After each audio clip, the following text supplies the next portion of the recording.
For congregation, when the lyrics came, what gave way to kind of what became the theme on?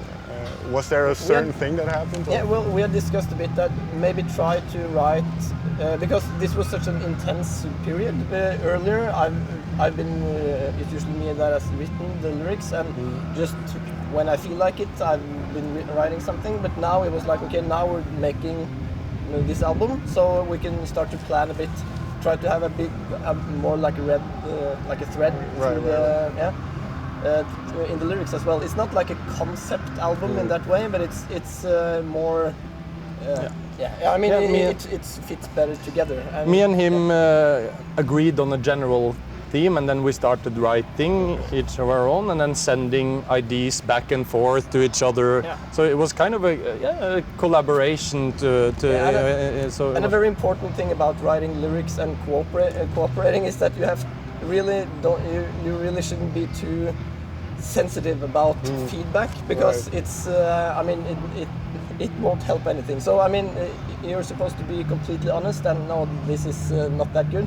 But of course, if that has some deeper meaning, then you could try to go around it. But it's nice to actually have a dialogue. Is this something you had to learn, or did you always work that way? We had to learn to how to say to tame our egos a little bit, and to think about this is actually we're not here to feed our egos. We're here to make the best possible album, and also in the musical process now I think everyone is much better at taking. No, I personally don't think this worked, but what if we try this and that? But it needs to be constructive. It needs to be a what if there, because or else it's like this is crap. Yeah, an example is that I mean, of the 30 sketches, I also wrote several of those, but we ended up using mostly his ideas. But I mean, there's no, I don't have an agenda of having my name on the compositions. I mean, my goal is just that we make the best album and the best. I mean, the songs that fits best together in an album as well. So even though there are some ideas that we haven't used, but still, I think you need to. I mean, you have to open your mind to selecting something that you won't use, even though you're actually satisfied with it. And we did the fair vote like just this time, so it was completely democratic, not related. People didn't vote for their own ideas, so it was just like, I think this sounds cooler. And that's a big change from how it was to begin with. I mean, we started like as a youth band, and then you're very, I made something, and you never.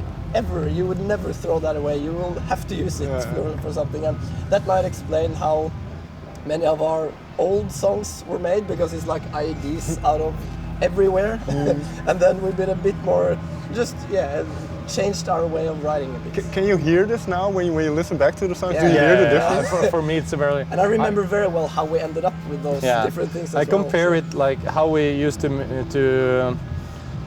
make songs before was just.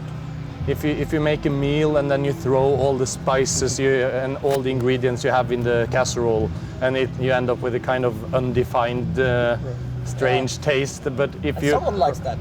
But if you rather try to perfect some carefully selected ingredients, it's that's more where we are now. And I think that's a common way of like growing up. And some people mix that up with.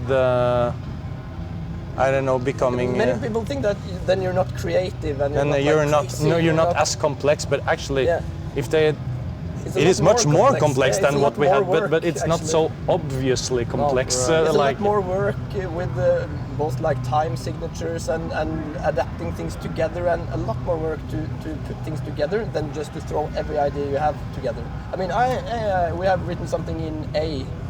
And then, I have something in A, we'll just throw that together. We have to use it. and that's how we end up with like 12-minute songs and no thread.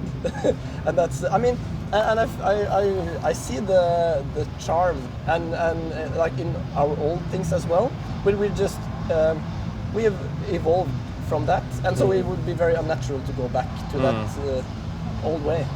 Finally then, the Oddmund congregation, and I wrote down that you said about it that it was about the dangers and consequences of blindly following the flow.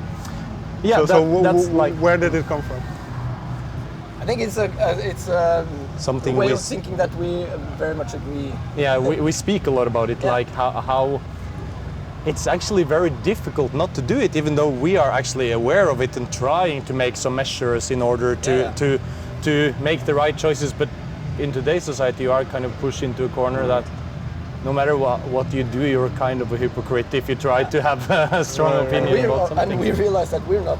I mean, our criticism is on ourselves as well, and we know that. And it is more like to enlighten something rather than to moralize, I would say, because, So... was there something specific that gave you this realization, or that No, it was when we were talking about what to write about, and then, I mean, this is something that we know that both think a lot about and have opinions about, so why not write about that? That's what we agreed upon.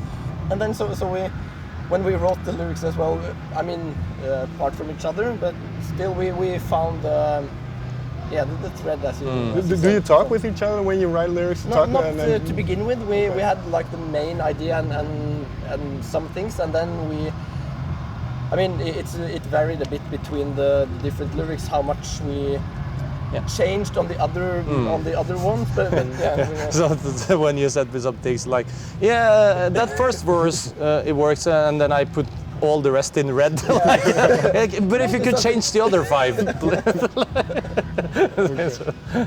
and the same back,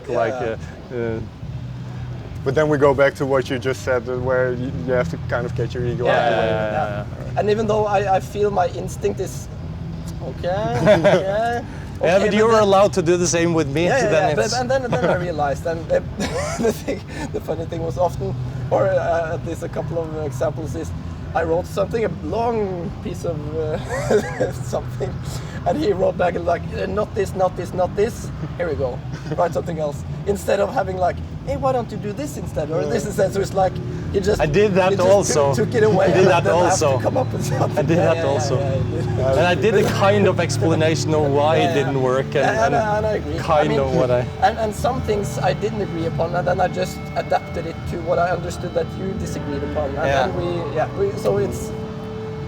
But I think that's a very clever thing, and also, I mean, just in general in your life, to not be too stuck with what you think and what you have planned, to be open to change everything. I mean, even though you have some strong opinions, and of course many of my strong opinions are things that I know I won't change, but I would always be open for me mistaking and being open to, okay, I haven't actually thought about it like that. So I mean, I wouldn't set any boundaries to begin with, even though I have some strong opinions about a lot of things.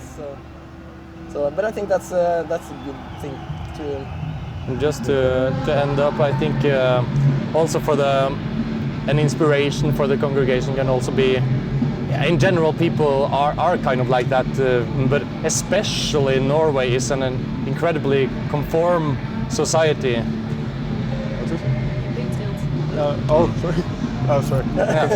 So Norway is an incredibly conform society, and it's been doing research on it that we're one of the most conform societies in the world, actually. So there we have it very close to us, like those kind of things that people really follows what the neighbor does. And but then, let's leave that for another time. Thank you so much for your time.